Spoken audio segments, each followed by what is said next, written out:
Hello and a very good morning to you. You're most welcome to today's Signpost webinar, and we hope you're keeping safe and well wherever you're joining us from this morning.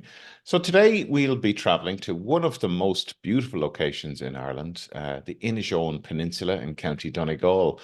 The Inishowen Uplands European Innovation Project, or EIP, through its 23 participant farmers, has tested innovative actions that deliver economic returns whilst also rewarding farmers for producing and enhancing public goods such as water quality, flood mitigation, biodiversity enhancement, and climate change mitigation. And joining us this morning to tell us more about the project is John Doherty, who is project manager. Good morning, John. And Henry O'Donnell, who is former project manager of the EIP. And we're also joined by our own in-house expert in biodiversity and countryside management, Dr. Catherine Keena. You're all very welcome to this morning's webinar. Morning, Mark. Morning, Mark. Morning, Mark. So, as I said, I wasn't saying it lightly at the start. It is one of the most beautiful places in Ireland, the Inishowen Peninsula. You've been doing some really excellent work up there over the last number of years. At what stage, John, are we at in the project? Well, the project finished there a couple of months ago now, and we're just in the final stages of wrapping up our final report, which will be available very shortly too. But we've been going since 2019, so we've a lot learned and a lot to take forward as well. Great. And you're going to share some of that learning with us. And I know, Henry, you're going to give us some of the background as well to the project and that kind of startup phase from you or the original project manager. And yeah, I was involved when it just was a grain of an idea among a group of farmers. So from then on, so it's been a very interesting journey, Mark, and very positive. And how did you get involved in this, Henry? It was very simply a group of farmers that during sort of 2017-18, when we were faced with a new round of the CAP, looking to see the implications it would have for us as farmers farming in the uplands in Inishowen, and it all developed from there. And Catherine, you're joining us from another beautiful part of the country in County Waterford. Yes, I think it's one of the great gardens of the world, on Congreve, and there's a biodiversity forum on here today for the southeast. And Catherine, you were also involved directly in this project as well.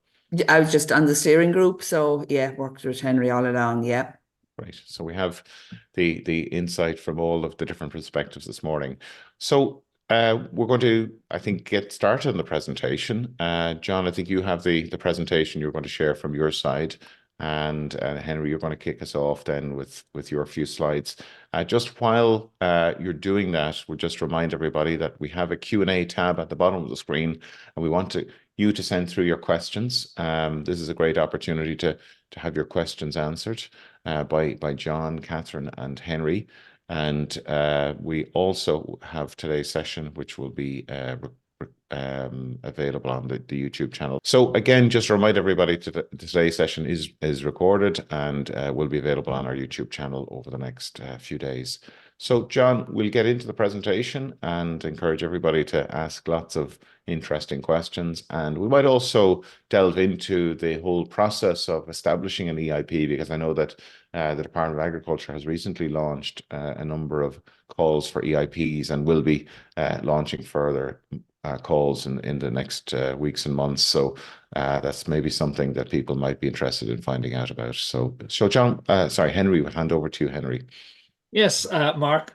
Well, good morning, everyone, and thanks very much for the opportunity to present here this morning on our Inishowen Uplands EIP, which has been a very positive experience for us. And we know that there's a lot of entities now considering maybe formulating plans for future EIPs. So hopefully we'll have some information here that people will find valuable.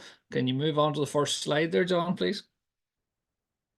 What I want to cover is how the project came to be, the application process, the initiation of the project, And then I want to go into briefly the measures that we introduced on farms in Inishowen here, which very briefly are agroforestry, diverse swards, red clover, upland cattle farming, and farm ponds.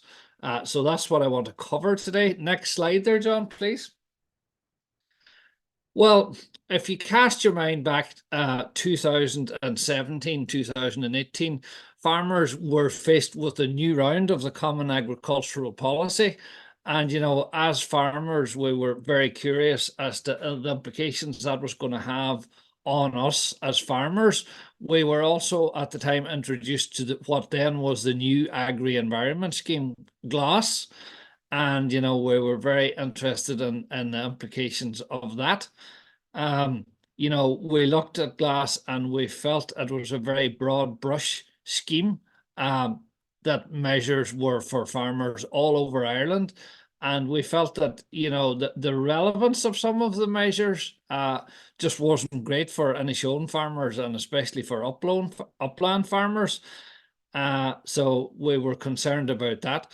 And, it really started as a group of farmers around a kitchen table. And as everybody knows, farmers are quite good at giving out about agricultural policy. So we had very interesting discussions there. And around this time, the whole EIP process and opportunity was launched by the Department of Agriculture. We were very lucky in that we happened to have had some contact with Caroline Sullivan, who was working with Sligo IT, and she introduced us to the whole concept of the EIP process. And, her answer to us was that if we were so disillusioned with the measures and agricultural policy, why didn't we try and come up with some measures ourselves and apply for a European Innovation Partnership project? So we took her up on that. Next slide, John, please. As I say, we were introduced to the whole process at that point was brand new. And how it worked at that point was we were asked by the department to submit an expression of interest for a project, which was a very, very basic application process that where we filled in a short form and outlined very briefly, what we would like to do and or the direction we wanted to head. Now, what happened then was our first application was unsuccessful, and the Department of Agriculture came back to us and gave us very positive feedback. They felt that we actually had some very good ideas, but that it possibly wasn't well enough focused. So we then took the opportunity when a second round of applications was opened. We focused ourselves more sharply and we defined better what we actually proposed we wanted to do. And at that point, the department came back to us and said they were willing to fund us for a couple of people for a couple of months, to put together a more detailed project plan of what we wanted to do. And, that would be scrutinized and scored, and, about half of the applicants would be funded. So when we got to that stage, we really focused ourselves on what we could do and, what we wanted to do for Inishowen farmers.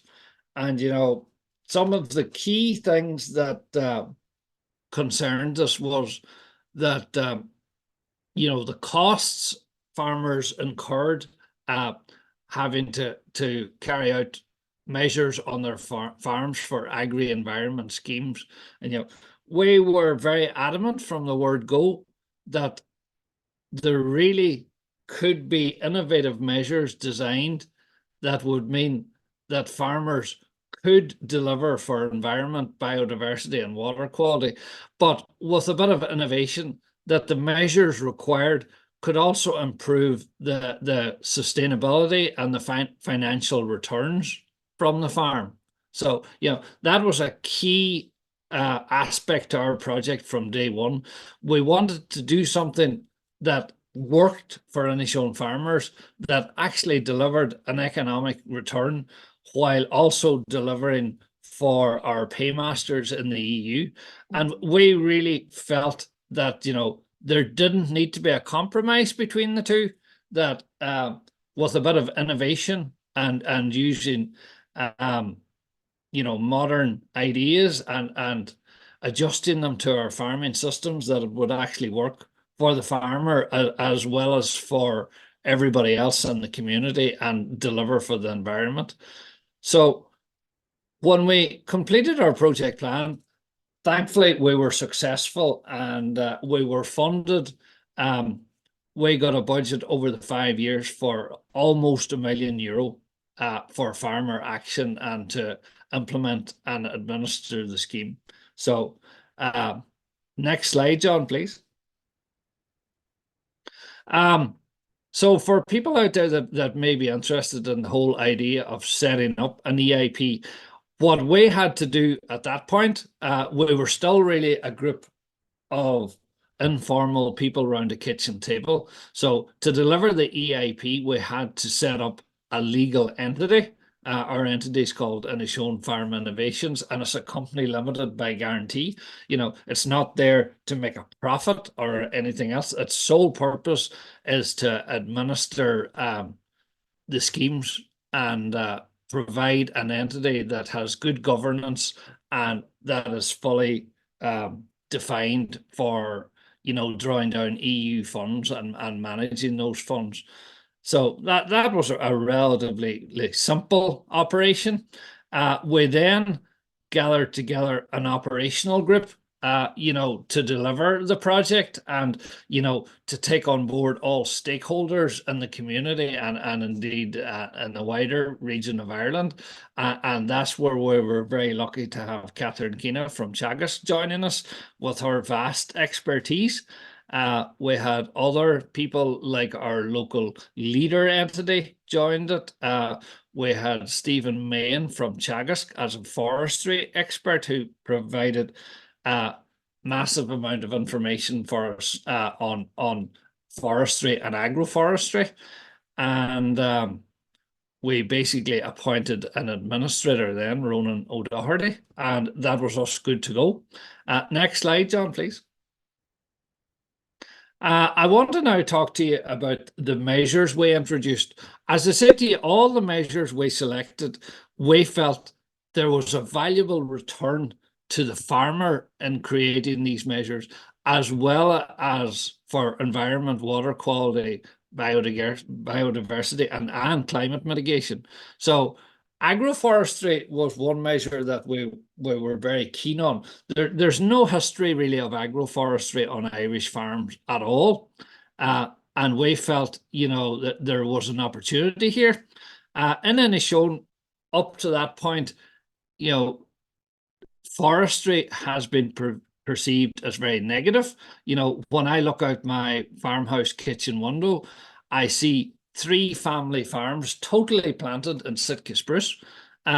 We felt this is very, very negative for our local community. It's farm families being replaced by trees. And, we felt there has to be more to this than that. And, we looked at the whole idea of planting trees to complement farming livestock, not to replace them. And, that was the whole basis for developing our agroforestry measure. Now, we could see there was opportunities for trees for different purposes on the farm, whether it be for shelter, for disease control, for nutrient capture, for watercourse protection, and finally, for timber production. But we were very honest in saying that wasn't the top of our list.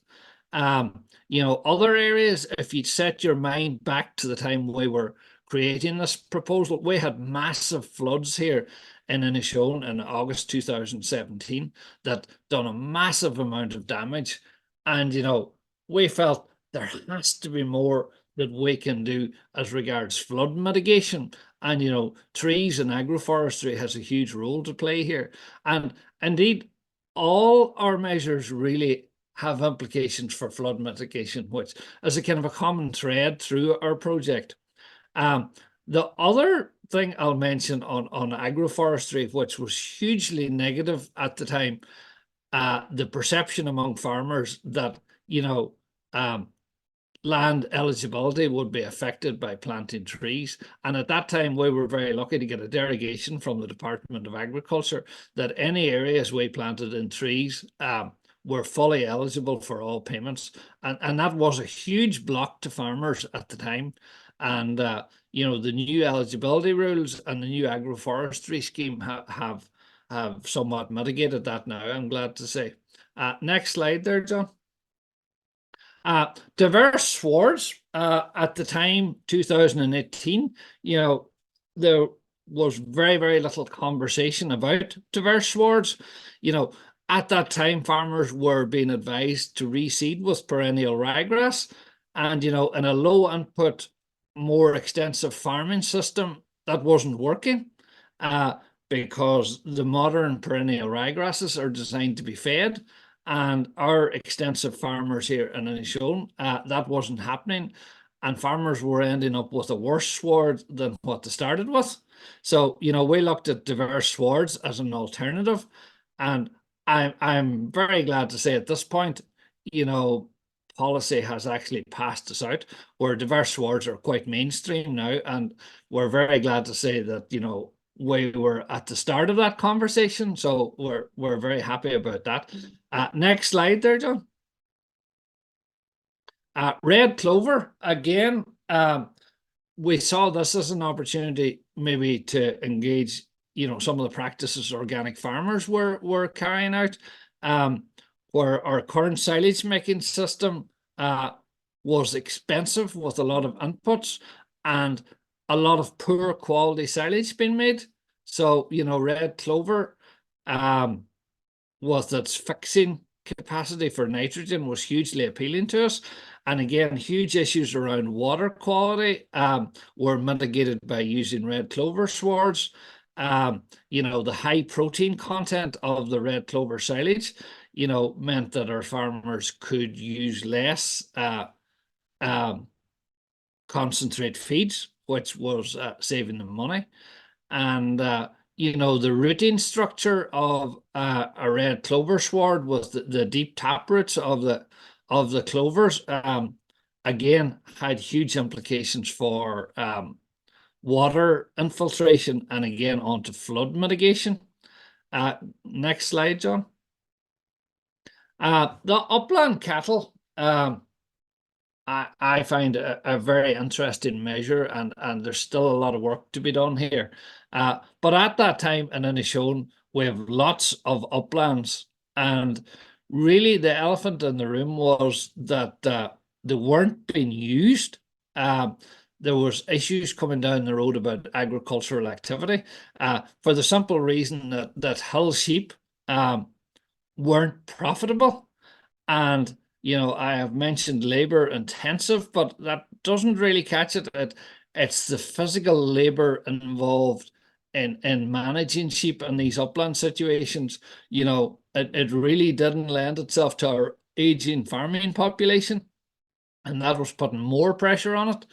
And, we could see at this time that a lot of the uplands were starting to become undergrazed, and all kinds of complications were big areas of millennia were being created, and that was a fire load, and it just was exacerbating the decline in the biodiversity on the uplands as well. Now, in Inishowen, we have a history that the cattle did graze during the summer on the uplands, probably in my grandfather's time. So, it wasn't that foreign to farmers here. So we were adamant that we had to trial this.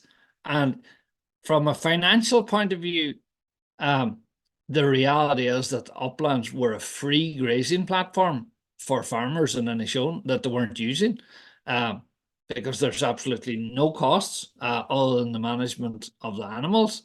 Now, a very positive measure that has opened up lots of possibilities going forward for for conservation grazing on the uplands, and for managing our uplands properly. There's also a conversation to be had here about the fabulous quality of the beef produced in this system. So, very, very positive, and John will go into some of the results. And it's one area we feel,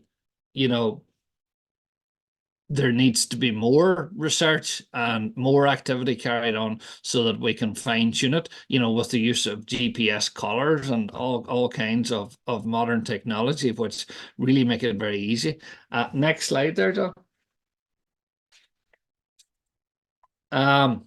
Our last measure, in no particular order, was at farm ponds. We got all our participants to put at least one farm pond on the farm. Now, it was at the time, it was a very, very simple way to add to biodiversity, because nobody's going to argue that the ponds haven't got huge amounts of biodiversity and attract a huge amount. Really, I suppose behind it, what we wanted to do is start to engage with farmers about issues relating to water quality, because up to that point, farmers had really been advised, oh, that's a water course, don't touch it and don't even think about it.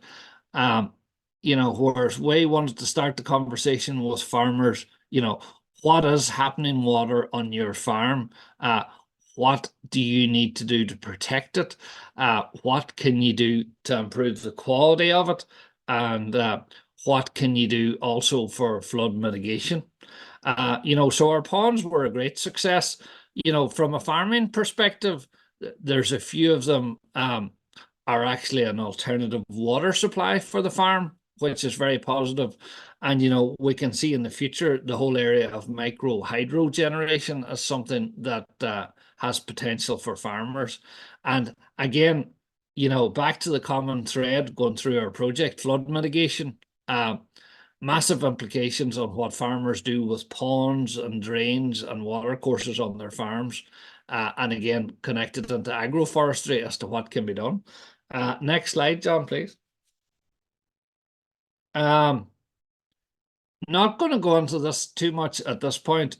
We developed a farm plan for each individual participant. We had hoped to be able to use spatial mapping tools to actually identify the best sites for trees and ponds and all our measures. Now, to be honest, at that point, the technology wasn't just there. It is improving, and it will be a tool to use in the future.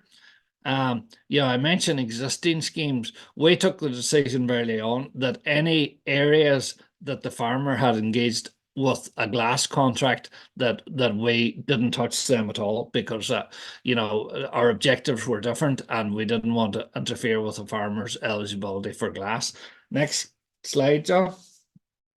So again, the implementation phase is done and dusted at this stage. The actions were started on farms. We tried different methods for some of our measures. What I'm thinking on here is that the diverse swards. We tried minimum cultivation methods. We tried full reseeds, and John might mention some of that.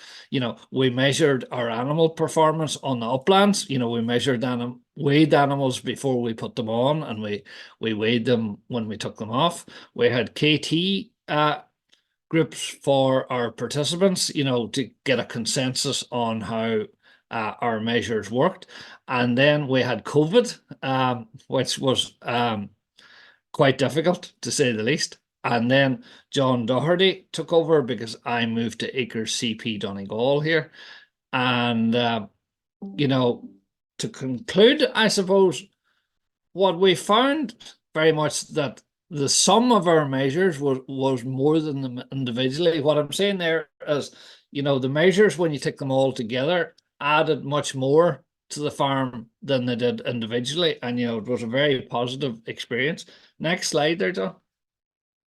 To conclude, without using too much time, a very, very positive experience for everybody that was involved. It has built capacity locally here for locally led schemes. And, it allowed our entity to go on to manage Acres Cooperation Donegal. and our capacity is there for future EIPs. And it's really developing the locally led entity. And finally, there's much more innovation yet in the farming community in Inishowen as well as everywhere else. So thank you. I'll hand you on to John now.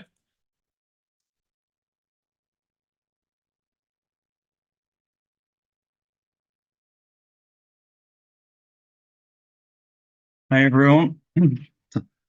Thanks for having us today, to Mark and Catherine and Yvonne there. So briefly, I'll just start you through a couple of the project highlights. So we had 25 farmers with nearly 9,000 trees planted throughout the farms in a range of different measures. We had 27 ponds throughout farms, and again, different types of ponds, which we'll go through later. We had about 60 hectares of diverse sward. We had just over 6 hectares of red clover. And we had over 10 knowledge transfer events as well. So starting on the agroforestry element, again, about 9,000 trees planted, focused on right tree in the right place. That was the main aim of the project, was that we were doing the right thing in the right place and not causing a harm to the farmer's business, and increasing profitability, increasing the progress of the farm. So the main trees planted on farms would be downy birch, willow, alder. This is because we do have generally a wet, heavier soil, so it's more adaptable to this area, and plant provenance is very important in that.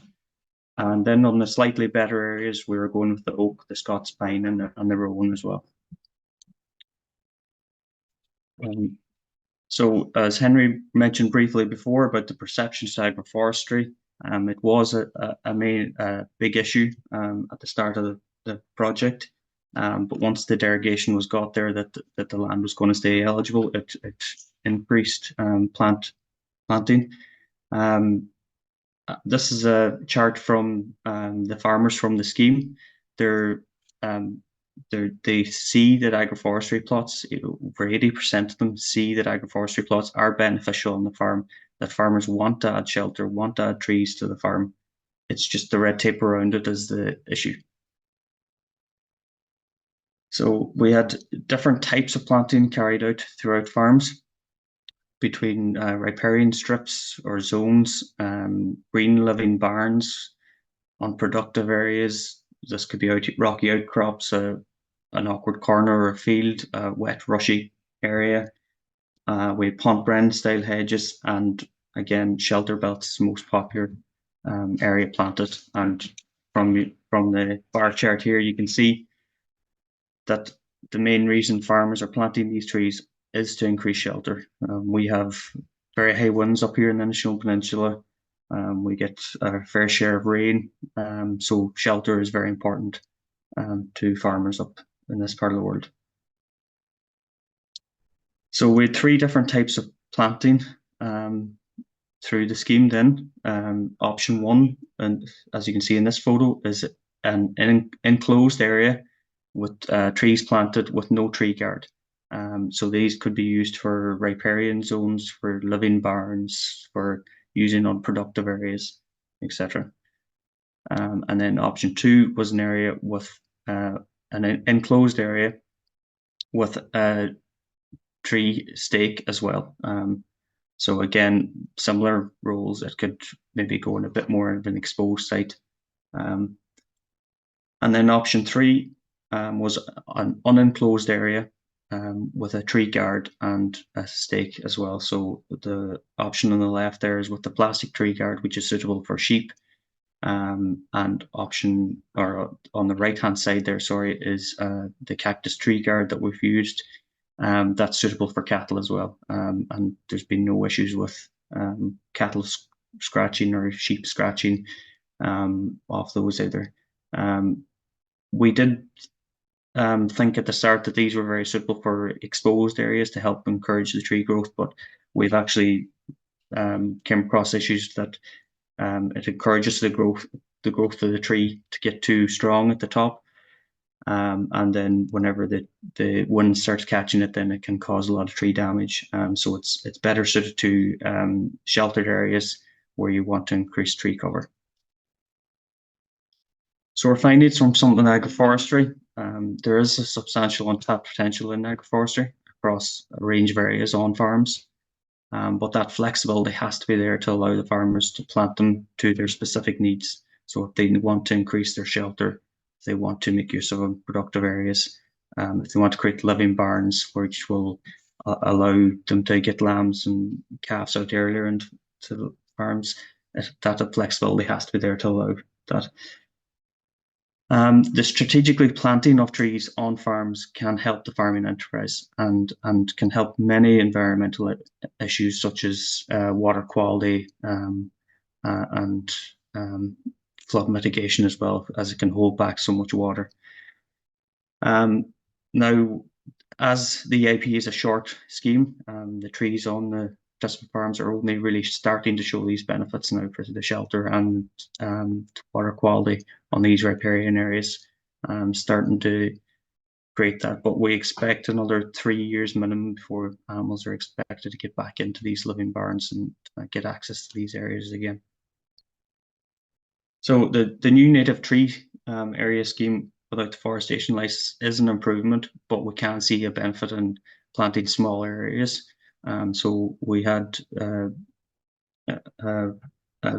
forget the name of the university from Wales, Bangor University, sorry, and they come up with a planting prescription which can utilize a small area of the field. So this green square is a representative of a hectare area, and the red, orange, and yellow shows trees planted at 1 meter, 1.5, and 2 meter spaces, showing a 2 to 8.5% area utilized under agroforestry. This can help utilize different areas of the same field, rocky outcrops, wet areas, awkward corners, and you're still able to get to the 400 trees per hectare, meeting the minimum planting for the agroforestry. Going into diverse swards then, it's been arguably one of the most successful measures on the scheme. As before the project started, the farmers went with Henry down to Lyons Estate in UCD and seen our diverse sward there, and they stated that that'll never work up at the side of Hull and Inishowen. And we've proven that it does work. It does be very productive, but maybe some management needs to improve around it. But again, as Henry mentioned, COVID there and the Ukraine war and everything that went on, fertilizer prices have skyrocketed, and the addition of the diverse swards definitely helped these farmers at that time. Diverse swards also have different taproot rooting structures, so it helps improve the soil structure, it helps water infiltration, can help a lot of flood mitigation measures that way, and it can increase live weight gains as well in animals. I'll go through a few of the charts and all here. So a short test we done here was on a group of different lambs on 4 different farms, and we're showing a positive live weight gain there on all farms, and it's comparable even with a farm that fed a bit of constraints alongside it. It's all fairly relevant. I carried out vest tests on these farms as well, on a typical grazing farm or grazing field, and the diverse sward field as well. There was a significant improvement in soil structure, and we can also see from the photo on the right, that's a chicory plant, and we can see this root is reaching down at 20 centimeters, and that's a fairly young plant. John, you might explain to us what VES test is. Oh, sorry. Visual evaluation of soil structure. So Teagasc have some publications on that as well, but it's basically digging out a sod of a couple of fields and actually looking at the soil structure and seeing, is there any hard pans, seeing is there any hard layers, or seeing is the structure actually working. I've done it on all farms this year. I was on one farm where there was a good soil, 8 centimeters, and then there was hard pan and good soil below it. So there's an issue there. I was on another farm where there was about 4 centimeters of humus, and below that was just clay. And the farmers wouldn't have knew this, and it's not something that's generally looked at, but I would encourage people to look at the fields. Maybe if you're looking at a field for diverse ward, it's a tool in your arsenal that you should look at. So as I mentioned before, the management of diverse wards is slightly different compared to grass. It does need the rest and recover period, and because of the palatability of the herb species, set stocking, which is very common in extensively grazed farms, it doesn't suit it, because especially sheep will seek out those herbs and basically just stop the persistence of that plant. So the main challenges for the diverse wards then is weed control. It's an issue with no sprays allowed because of the clover, and the broadleaf sprays will kill it, and persistence is a big issue too. We did do a trial with KPM soils here in Inishowen. They do trials with the County Council on Japanese knotweed treatment and different things. And a quick conversation I had with Kevin there, I asked him, could he bring that on to farm level? And he said he could. So it's all about the protozoa, the bacteria, the mycorrhiza of the soil. Different weed species come onto your soil for different reasons. So the thistle likes low organic matter, compacted soil. So it's about addressing those issues and stopping the prevalence of these weed species. So he has given some recommendations there. He did apply some liquid amendment, which he makes from a tea from compost and spread it on the land. Again, allowing the land to rest for extended periods of time and implementing rotational grazing. But this was a short-term trial, and definitely needs more looked into as well. The findings from the diverse ward, they do struggle on the heavy peat-based soils, and they do need extra care on those. Again, they need more lime for the clover especially. Field selection should take into account weeds present at the start, and again, the VEST test and tests like that should definitely be taken into account too. And a greater uptake of rotational grazing will help improve the persistence of these plant species and help to control the weeds. And then red clover. So we had just over 6 hectares of red clover sown on 4 farms. We had a low intake or uptake of this measure. Less uptake was because it is seen as a forage crop only, and there's a negative image amongst sheep farmers of red clover as well, due to fertility issues and perceived fertility issues. But it can have huge savings as it requires no nitrogen fertilizer. So a trial we done on red clover silage. This was 2 groups of Frisian bulls. They were fed red clover silage and meal, and another group was fed grass silage and meal. And there was a difference there of just under 20 kilos over a 2-month period. But I would say that it doesn't look great. It's not a great photo there, but it doesn't look like a great silage product. But it does definitely feed better than it reads. It feed better than it looks. We've had farmers tell us that if they put a bale of good grass silage beside a bale of red clover silage, the red clover silage will be got at first. It's a very good high protein crop. So I did carry out the VEST test on the red clover fields as well. Red clover has a deep tap root as well. And we can see from the chart above the average of the red clover field was a lot lower. So it showed a significant improvement in soil structure due to that. And we actually had a farmer harvest red clover silage there last October, and last year was a very wet year. And he said if that was a normal field, he would not have been able to get into it due to the wetness of the land at that time of the year. We're about 2 minutes, John. Yeah, I'll try and get through it there. The red clover, then we did do a trial on lambs, sour lambs grazing red clover. Again, there's perception of sheep farmers that it's a very negative crop due to the fertility issues, but you can use it at that time of year for lambs. And we did show that there's an increase of nearly 100 grams per day on the red clover compared to a general grass sward. So it can be a positive crop for pollinator species as well. You can nearly hear it before you can see it at times.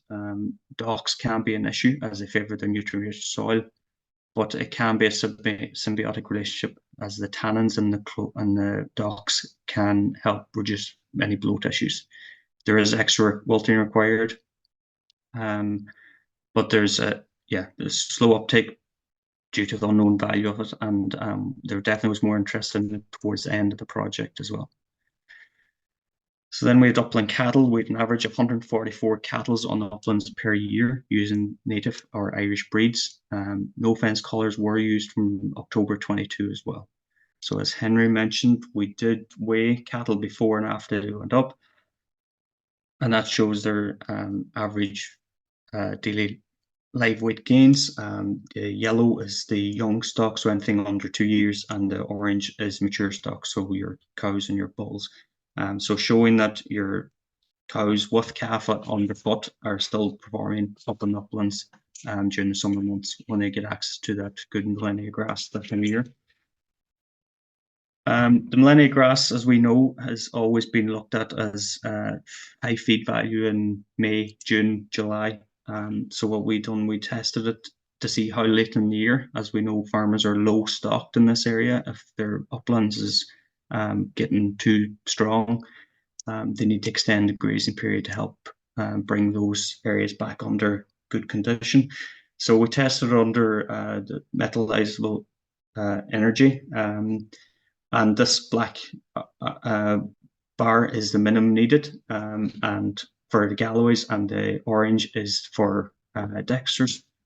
And we show that right up until January, the metallizable energy at the ME of the millennia grass and millennia grass is sufficient to hold them animals. But where we found we're falling short is on the protein requirements. They need 7% of their dry matter intake as protein, and this drops off around the start of November. So again, this is on a small trial and would need to be looked into further, but there's definitely something there to help smaller farmers improve upland areas for biodiversity. We did do cost comparisons on the different continental or lowland suckler cattle types compared to upland cattle types. The cost of keeping upland cattle is a lot less from that chart, but where the price difference falls off is the price low weaning. We need to increase the markets for these cattle, these type of animal. As Henry mentioned already, the quality of the beef that you can get off this system is second to none. So we need more market research there. And again, showing the main problems with these is the lack of the market there. We carried out habitat surveys on these uplands. We kind of zoned them as opposed to doing an overall survey like the acres one. Our main findings was heather height is too long, and the vegetation structure is either coming undergrazed or poor as well. So we zoned, for one example, we zoned it into 4 sections. We done this in 2019 and 2023. We still needed to improve grazing structure, and we still needed to increase the grazing. The main recommendations from these was to increase grazing as well. Do you have many more slides, John? We just want to try and leave some time for questions. Yeah. I'll blast through this next bit. There will be more information available when we get our final report finalized now shortly, if anybody is any interest in it. Short comparison of the no fence collars over a 100-hectare area, showing that the no fence collars have a significant cost saving on them going forward as well. So suitable cattle do farm well. Cattle can be a management tool for these uplands, but more research needs to be carried out to the benefits of these cattle, and the market needs to develop further on these as well. Briefly go over the farm ponds. So we had 3 different types of farm ponds: biodiversity ponds, sediment silt capturing, and water storage ponds. And we also developed a pond scorecard, farm pond scorecard, with our local Inishowen Rivers Trust. Now there's more development needed on this scorecard, but we have started that conversation, and we've found it very useful so far. We did sample ponds for phosphorus levels to see what we're capturing off these areas. And the chart on the right there is the pond scorecard results, showing the average pond score just under 50. Developing the farm ponds, farms were developed to increase biodiversity, and due to the payments that were issued, we do have publications there with the Rivers Trust on how to develop it, how to design it, and what's the benefits of that as well. So farm pond score, the scorecard needs to be developed further, and can be an aid to establishing more ponds even as it is.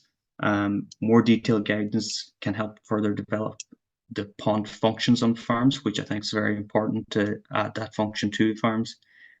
And overall, farmers were very keen to add ponds, and I think if there's more knowledge of what benefits they can have and the functions on farms, I think we could definitely increase the level of ponds on farms too.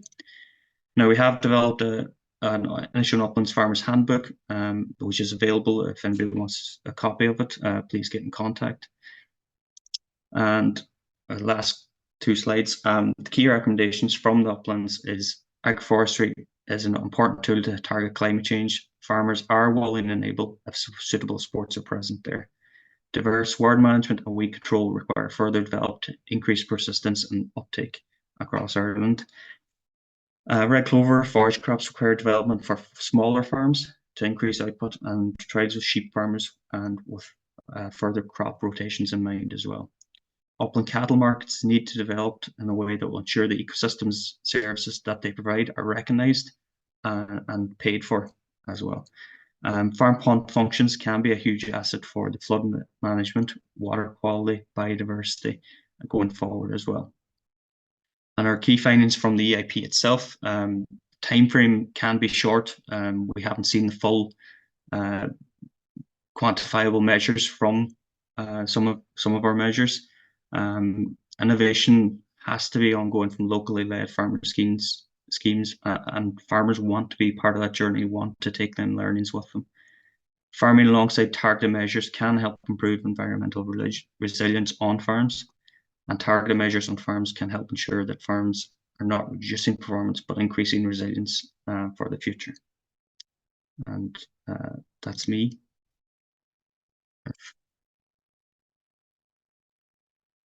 Thank you, John. Thanks very much. You've covered a huge amount of territory there in a relatively short period of time, and I expect some of our audience would love to hear maybe a deeper dive in some of those areas, the ponds and the other interventions that you've done. The agroforestry seems to have been a big hit there with farmers. I was particularly the cactus guard grabbed my attention. I hadn't seen those before, but they certainly look like something that would be appealing to a lot of farmers across the country. Could I just ask if you could stop sharing your screen there so we can see everybody, and maybe we'll give you a wee break for a moment, John, after going through the presentation. Catherine, just could I ask from your own perspective, I mean, you've been sort of advising this project. I mean, what would you say would be kind of the key success factors from this project, from your own perspectives? Well, I suppose for the uplands, which I would class this as an uplands, one of the upland EIP, the cattle grazing is absolutely critical to the future of the uplands, so whatever learnings they have, and as Henry said, we need to build on them. We need a lot more thought about that, because it is definitely the answer for some of our issues of undergrazing on the uplands. And Henry, we talked earlier on about the next phase of the project. I know these projects are designed to be almost like a test bed for new measures or new interventions. What would be the ideal next steps from your perspective? Well, from an Inishowen Uplands EIP perspective, we have some of our measures that we have established on farms, but they really would require more analysis. And especially if you take something like agroforestry, a 5-year-old tree doesn't actually provide a huge amount to a farmer at this point, but in the next 5 years they will really start to deliver.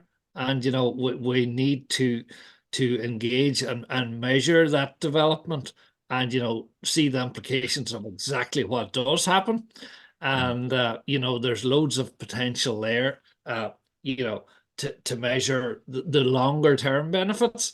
And again, with the upland cattle grazing, the uplands are a very sensitive habitat, and we worked at very, very low stocking rates, because the really, really important thing was that no matter what we done, we couldn't damage those habitats. Now we have improved them, but we can improve them further, and we need to keep an eye on the development of that.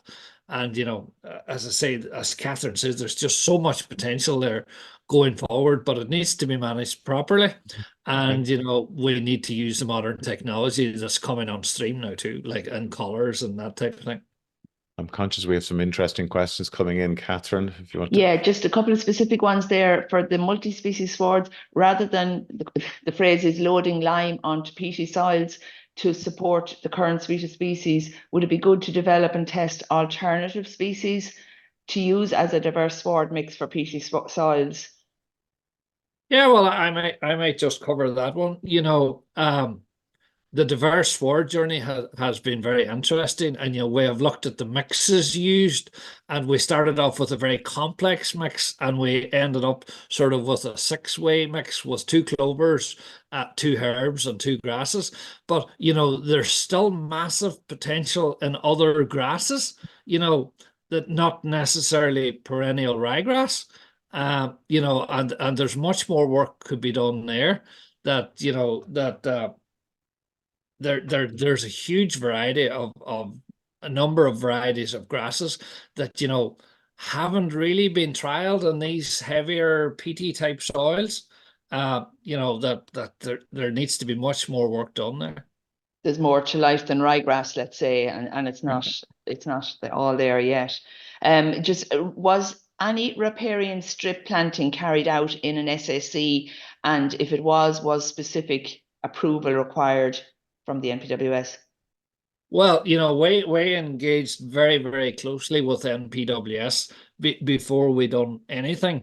And, the reality for us was there were so many opportunities on farms for planting trees that, we had no farm that was totally in an SAC.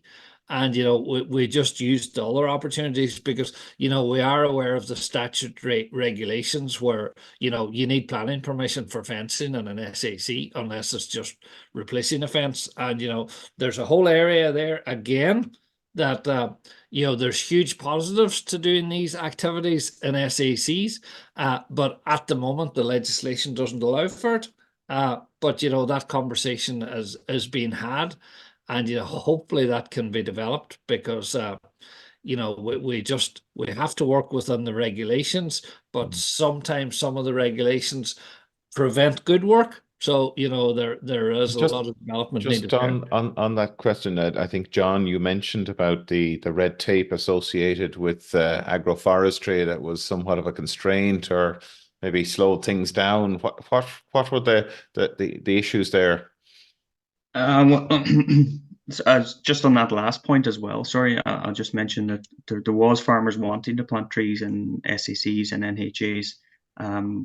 The NHA was beside the curlew area, so we actually changed the farmers' focus to actually actively graze the cattle. That will help bring that area back in for the curlew and help improve it for the curlew. On the red tape, there's still I think it's 3 meter spacing is the minimum requirement under that national tree thing. It's if you go for the parkland type trees, you want them planted closer together, so it encourages straight timber growth. It'll encourage the better timber to grow. Like there's fields close to our demo farm there, with a single oak tree in the middle of it that people take photos all over. These type of parkland trees, they're all over Catherine's area and down near Waterford as well. If you want to encourage these type of trees, we want to make use of these smaller areas of rocky outcrops, of wetter corners, encourage the tighter planting spacings to encourage better tree growth. And just on that as well, Mark, when we started this project, we looked at the current agroforestry scheme at that time in 2017. There was 0 applicants in Donegal. And that's the background where we're coming from. Now, we're glad to say we've had input into the current agroforestry scheme, and I think some of our issues have been taken on board, and it is providing much more flexibility, and I think more and more farmers will take it up, which is great. Mark, I just want to get to one really key question here with regard to climate change mitigation, ploughing, reseeding, even with diverse swards on the peat soils, surely would negate some of the other positive measures. Was there any consideration of a restoration of the peat soils? Now, this person said blanket bog. I'm not sure, was it blanket bog? It was blanket bog that they historically must have been. So where are we at with leave alone and slow the flow of the water? Our diverse swards were really only trialed on what we would class as improved grasslands. Now, and what we found was those grasslands with a higher organic matter or peat content, we didn't have particularly great results. And the whole idea of maybe stitching in an element of diverse swards into them maybe would appear to be a better alternative, and then you're not cultivating and you're not releasing the carbon. So I would agree with the direction of travel of that person commenting. And as regards peatland restoration, it was outside of our remit for this, and we were more concerned with upland cattle, with improving the vegetation structure and type on peatlands. And it wasn't within our remit to go any further than that, other than to prevent fire loads, which have drastic consequences for peatlands and for carbon and release of CO2. Okay, we're right out of time, I'm afraid. I don't know where that hour went. I have a funny feeling we're going to have you guys back and do a deeper dive in some of those areas, and do keep us up to date on the work that you're doing up there. I know you're doing really excellent work, and pulling people together around these issues isn't always easy. You mentioned a farmer's handbook that has been published. Is that available online? I'm sure a lot of people would be interested in having a look at that. Maybe not necessarily requiring the hard copy. Yeah, we will get that up on our website as well, and our final report will be on our website as well. So we'll get all that up shortly. Excellent. Okay, thanks, John. So look, thank you again, Henry and John, for joining us this morning, and Catherine joining us to assist with questions. And next week we're going to be joined by Professor Frank Mitloner, who from the Department of Animal Science from the University of California, who's going to be discussing sustainable livestock and sustainable futures for the systems, with a focus on toolkits for improving the sustainability of animal agriculture. So we know that Professor Mitloner is world renowned for his work in this area. So do try and join us for that session next Friday. So in the meantime, we hope you get to enjoy the fine weather that's still blessing us at the moment. Special thanks to Vaughan Maher in the background today, who's assisting with our technical side and production side of the show. And we hope you enjoy the weekend. So thanks again, everybody.